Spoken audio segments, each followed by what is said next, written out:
Radyo Totoo, CMN Batangas.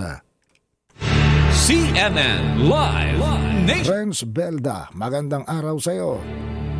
Magandang umaga riyan, magandang umaga Pilipinas.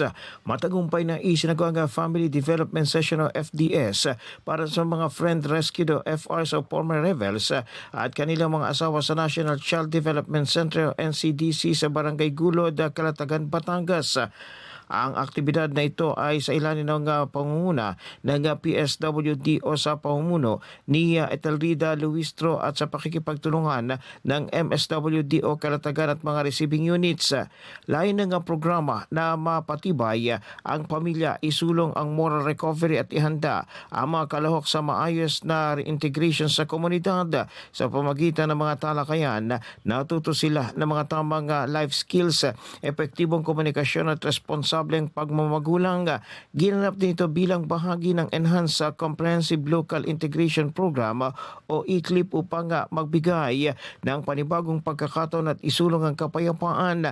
Bilang suporta, nakatanggap din ang mga pamilya ng family food packs mula sa pamahalaang panlalawigan. Mula sa DWALFM 95.9, ito si Renz Belda ng CMN Batangas, nagulat live para sa CMN Pilipinas. CNN Live Nationwide. Maraming salamat, Renz Belda, mula po sa impilan ng DWAL, ang Spirit FM CMN Batangas. Samantala, sinabi